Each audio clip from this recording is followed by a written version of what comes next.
And we are live. All right, good afternoon. My name is Ari Sacher. During the daytime, I make rockets and missiles. During the nighttime, I engage in other stuff, Torah and related stuff. And what I want to do today is talk to you a little bit about Israel in 2020. Israel under the throes of the coronavirus pandemic. And when I originally came out with this presentation, it was during the lockdown, which was at that time, the first lockdown was April of 2020. Israel in April of 2020 is very different than Israel in September 2020.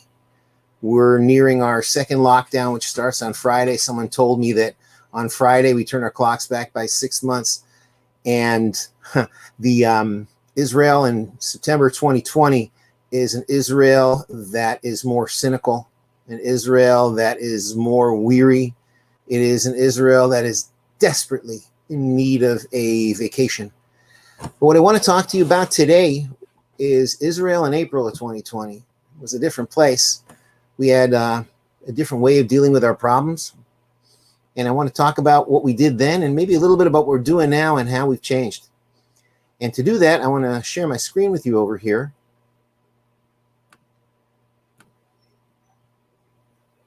Here we go.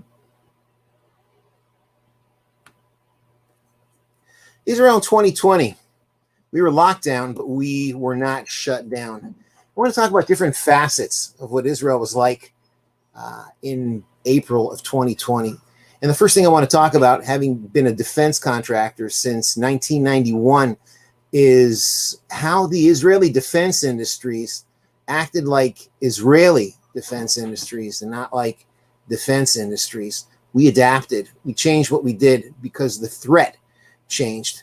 See, in Israel, we're surrounded by people who, many of which don't like us here. And we've spent the last 70 odd years fighting for our lives. And the defense industries are critical for Israel to continue fighting for their lives. And so we work on defensive weaponry and offensive weaponry. But in the spring of 2020, the enemy changed. Our friends and neighbors didn't leave, but we had a much more immediate enemy, and that immediate enemy was COVID-19. And to address that threat, the defense industries continue to defend Israel. Here's some of the ways in which Israeli defense industries defended Israel against its newest enemy. This started out with the IDF itself, one of the most elite units, its intelligence unit 81. It dealt in intelligence, but a different kind of intelligence, achieving a technological breakthrough by converting homemade devices that are used to cure sleep apnea. And they took these devices, they took these ventilators, and they turned them into hospital-grade ventilators. Now, understand, at that time, we didn't know COVID very well. And the most important thing in the world was making sure that there were enough people, that there were enough ventilators for enough people. And we were desperately afraid that the hospitals would be overloaded to the point that there weren't enough ventilators. What we know now, we didn't know then, is that most people that make it to ventilators typically don't find their way out of hospitals. But ventilators, it was critical that we make more ventilators. And the army stopped what they were doing, and they started finding ways to make ventilators. The next couple of slides look at Israel's top 3 defense industries: Israel Aircraft, Elbit, and the company that I work for, Rafael. In Israel Aircraft Industries, they worked together with a company, the private company, in order to take their expertise in making military-grade equipment, and they used that expertise to make Sparrow ventilators. Elbit Systems. Elbit is a private defense company. They used their ingenuity to continue to make different kinds of advanced ventilators, so there's no shortage of ventilators. But what I'm most proud of is Rafael. Rafael is Israel's missile house. And what we did was we took the systems, the subsystems in which missiles live and breathe, and we didn't convert the missiles, but we converted the systems that go into making the missiles. And we converted these systems into systems that would help us in our fight against COVID. I'll give you 2 examples. What you see on the left is what we call the Corona robot. What is a missile? A missile at the end of the day is a robot. It which goes from point A to point B. And when it gets to point B, it blows up. But it doesn't have to. And we took the guidance systems and the mobility systems that are in the missile, and we created a robot. The problem with corona, if you have increased contact with the person with corona in the hospital, then you increase your chances of catching the disease, of being infected. And the idea was to make a missile, call it a corona robot, take out the warhead so it doesn't go boom, that will go from room to room. It will deliver medicine and other supplies to the ill person. It will take his temperature. It will do what needs to be done without having to have a doctor or a person in the medical trade go into that room, reducing the contact. If you look on the right, something even better. Rafael's missiles, most of them are based on what we call electro-optic guidance. It's television guidance. You see the bad guy, you guide, you lock on the bad guy, you update your lock point, and you hit where you got to hit. What we did was we're really, really good at seeing things, at pictures, especially not only using cameras that we use in the day, but cameras that can see at night. These are infrared cameras. These are thermal imaging cameras. Well, of course, we need thermal imaging cameras because we have to find out if people are sick or not. What we did was, you can see in this picture over here, we took our thermal cameras and we converted them into wide view thermometers. So people would enter a building, and when you enter the building, the camera immediately takes your temperature. And if there is a person with a temperature that could possibly signify that this person is infected with a disease, and the camera will let us know. Every day when I walk into the Rafael facility, I pass by a camera like that. And these cameras are in every hospital in Israel, using technology that is typically used for the defense of Israel and using it now for defense against the modified enemy of Israel. Something we did in Israel that's never been done before is we took something which we could have made money on, and we didn't. A group of people in private industry and in the army created something called AmboVent. They took a ventilator, and they took the plans for the ventilator and they put it on the internet. Anybody who wants to can recreate this ventilator by going up to the internet, open source, taking everything that you need, downloading the files, and you make it yourself. The fact is that the people that made it are not going to be making money off these ventilators that are being made because it's open source. But no one really cared. The point in the exercise was not making money. The point in the exercise was maximizing the amount of ventilators that you can make. And something that needed to be done. And in order to save a life, and we know in Judaism there's nothing more important than saving a life, this is what people went out and they did. One day, I decided to see what's going on in America. Are American defense industries doing what Israeli defense industries are doing? Are French defense industries? Or English defense industries? And here's what I discovered. It's a very interesting comparison over here. This is one day in May when I first made this slide package. I went to the internet and I wrote on this side, Rafael space coronavirus. And on the other side, I wrote Raytheon space coronavirus. Raytheon is the largest missile manufacturer in America. We work together with Raytheon. I personally I've managed Raytheon on certain programs such as Iron Dome, David Sling. And when you look and see what Google brings up, look what Google brings up with Rafael. Fighting the coronavirus with powerful technologies. Israel's defense industry switches gears. Big data to combat coronavirus. Missiles out, ventilators in. This is Rafael changing gears, changing the enemy, changing what it does. Look what Raytheon has. Well, suppliers need to know what's going on. They're Raytheon engineers. Unfortunately, one Raytheon engineer in January found out this guy was working for the Chinese. Raytheon Technologies on Raytheon UTC merger. Raytheon. How does Raytheon continue doing business during coronavirus? But it's the same business that Raytheon was doing before coronavirus. I said, well, this has got to be just a coincidence. It's just got to be Rafael and Raytheon. What happens if I switch and I take another company, Elbit, one of our fiercest competitors? I rarely say good words about Elbit because they compete with us. And as far as we're concerned, they're possessed by the forces of Satan. And Lockheed Martin, on the other hand, what are they doing about coronavirus? Again, you get that same breakdown. Elbit, coping with coronavirus, regarding the Rambam Hospital using Elbit systems, medical trial, radar-aided coronavirus detection. How science fiction is that? But what's Lockmart doing? Well, we're looking at our sales outlook as coronavirus hits, and we're going to have to reduce our sales outlook. And these are very, very important to shareholders of Lockheed Martin.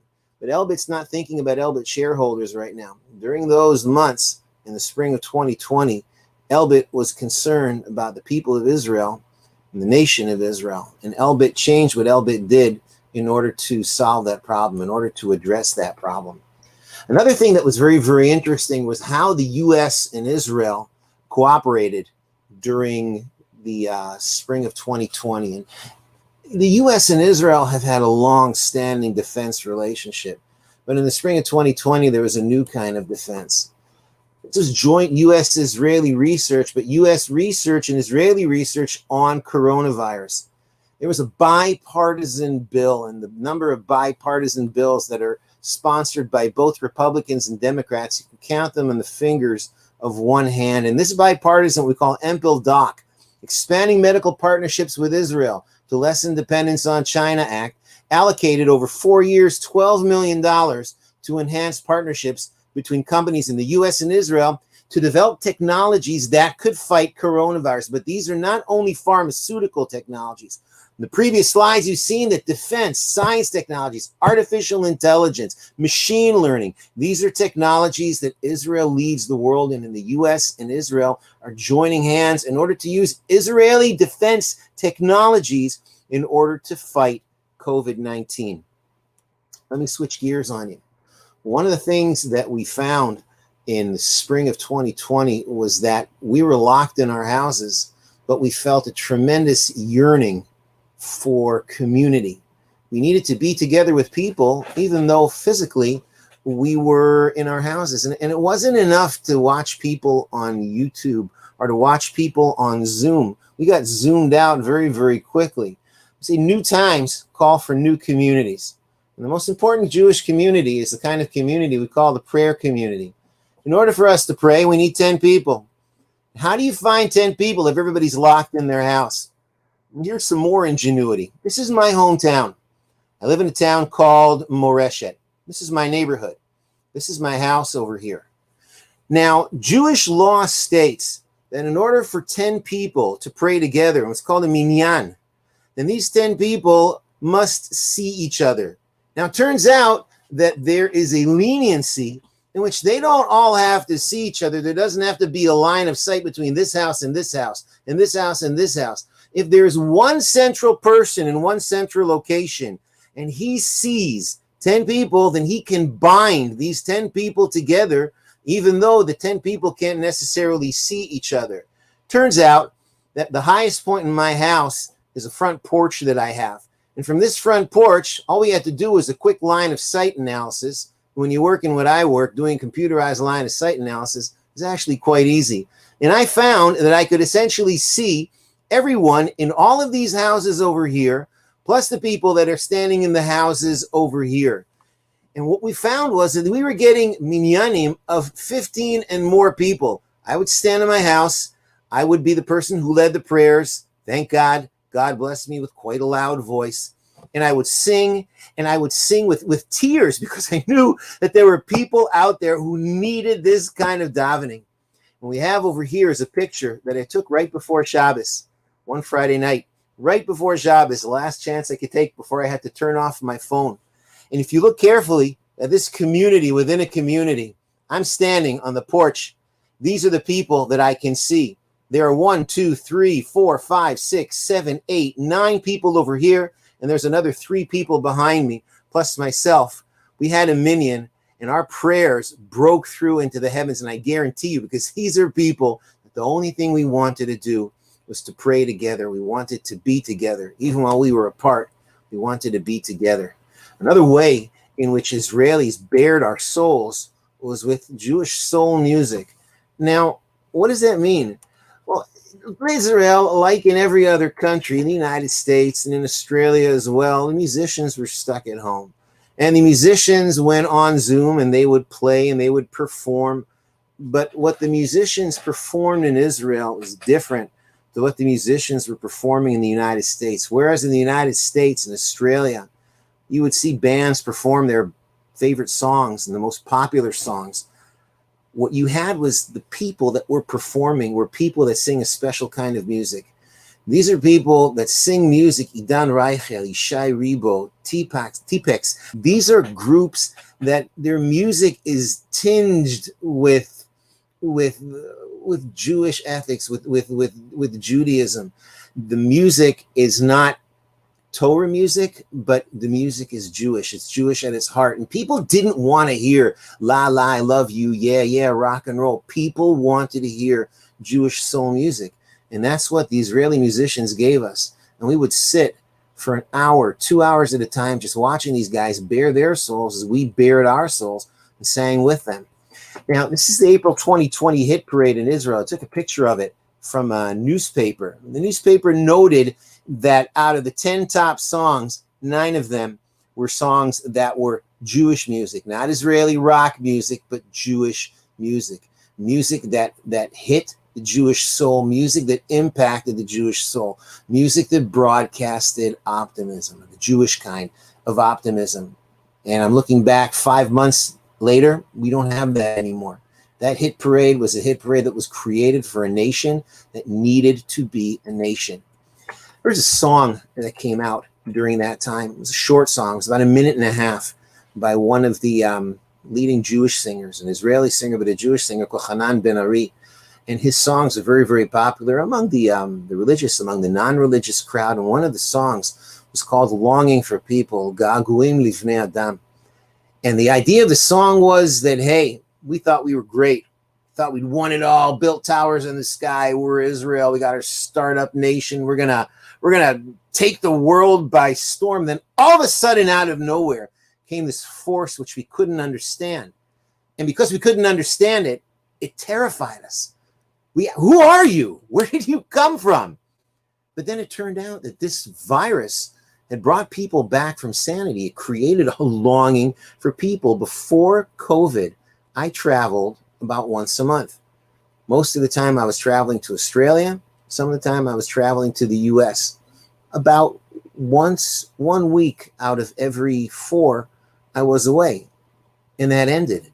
That running, that always trying to get into the next hotel, the next airline, and something changed. And Hanan Ben Ari ends a song with the words. He says, soon this will all end, and I'm asking you, im efshar, בבוקר אחרי שתלכי, and the day after you leave, אם לא יהיה שוב אותו הדבר, that this will not be the same thing, that there will be some change. 5 months later, we've changed. There's been a lasting change. And even though Israel is, as I said before, more cynical, more weary, we're a different group of people than we were before. I think we're a better group of people than we were before. What makes us Israeli? What makes us, gives us that special sauce? That's what made COVID different in Israel than it made it around the rest of the world. Look at the infection rate and look at it on the Jewish calendar. COVID started, here's March, here's April to the right. And this, I took this picture on the 28th of April. COVID started around here. Schools locked down about a day before Purim. We did not know what COVID was. We knew that it was being brought in from China. We had an idea that it was very infectious, but we didn't know how infectious it was. Purim is the day in Israel in which people meet. They have parties, they have gala dinners, they're together. 2 weeks after Purim, which is the incubation period for COVID, we had an explosion. And it was right about over here when we knew that this explosion was going to continue unless we did something about it. The prime minister decided to take drastic measures. And there's Pesach. Pesach, he could have said, you know what? It's a big holiday. It's a family holiday. We're going to lock down the country after Pesach. It would have been the worst decision in the world because people get together on Pesach. Families get together. Not only on Pesach, but on the last day of Pesach, which is called the Mimuna, which is a holiday of the Moroccan Jews in which everybody gets together and they all eat and they drink and they take out tables and they bring out food. Had we not been locked down on Pesach, then this explosion over here would have exponentially grown into the thousands and the hospitals would have simply crashed under the burden. We locked down Israel under Pesach, under the Mimuna, and over here is Yom HaAtzmaut, Israeli Independence Day. We were still locked down. Had we not been locked down, we wouldn't have seen what happened afterwards. And for a few short weeks in May, at the beginning of June, we were down to single digits in new cases. We had defeated the virus, but we can't defeat the virus in Israel. We just, for some reason, we're not like South Korea. And if you look at South Korea, Singapore, places in which they've managed to staunch the virus in ways that we have not been able to do so in Israel. We ask, why can't we be more like South Korea? Why do we have in Israel today the highest per capita of COVID-19 in the world? And there's a reason for that. Professor Peretz Levi, who is the dean of the Technion, my alma mater, he was in Korea. And they asked him in Korea, why isn't South Korea more like Israel? Why isn't South Korea the startup nation? Why isn't Singapore the startup nation? The answer is that we have a certain something that other nations don't have. In Israel, the reason that I believe that we're the startup nation, and Professor Peretz Levi seems to agree, is that we cast doubts. We're defiant. We take risks. We accept failure, which is things that they don't do in flight tests in the United States. If you fail a flight test, you risk having your program canceled. Not so in Israel. The ability to fail and to learn from failure, these are the key ingredients in the startup nation. These ingredients are fantastic for entrepreneurship and for innovation. They stoke the flames. They enable us to do things that we wouldn't be able to do if we were more careful, if we were more risk averse. But on the other hand, these characteristics are horrific for dealing with a global pandemic. And we were very, very good boys and girls. We acted in certain ways very Jewish, very Israeli, but in certain ways we ran against the grain. And it was really only a question of time until we went back to being who we are as Israelis, flaunting masks, flaunting social distancing. This is not for me. We are who we are. We need to be better, but we are who we are. And so to say that what's going on right now outside with 3,000 to 4,000 infections a day is unexpected, it's expected. But that's Israel. And while I'm proud of what we need to be proud of, I'm cognizant that we need to change. But there's one thing that I want to show you on this last slide, which makes me more proud to be Jewish than anything else. And that is this slide. This is a slide, a picture that's taken from Bnei Brak. Bnei Brak, one of the ultra-Orthodox towns.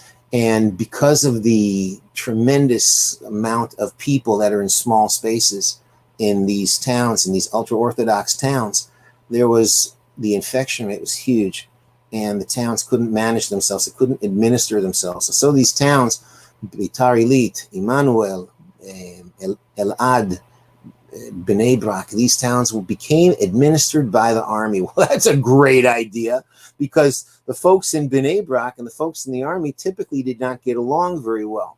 Most of the people in Bnei Brak do not do army. Most of the people in Bnei Brak feel that the people who do army are people that are throwing their souls away. Most of the people that do the army feel like the people in Bnei Brak are people that are leeching off of Israel. And yet, after a few weeks of administration by the army, there was a friendship that was struck between the residents of the ultra-Orthodox towns and the army. There was respect, there was friendship, and there was even love. There was concern. The people from Bnei Brak would make sure that the soldiers that were patrolling the streets had food to eat. The people that were patrolling the streets made sure that the people in their buildings were not lonesome, that they didn't have needs that weren't being met. COVID brought us together as a nation. Here we are, 5 months later, and we're still trying to reinvent ourselves and find ourselves. And in certain ways, we're coming apart. In certain ways, there are demonstrations, and there is a certain amount of distrust. But when you push an Israeli, when you push a Jew, at the end of the day, what comes out is Yiddishkeit. What comes out is acceptance of the fact that we are one nation. We share a common past. We share a common destiny.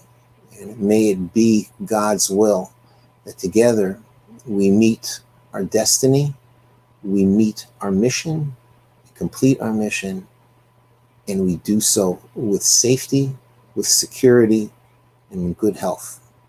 Thank you very much.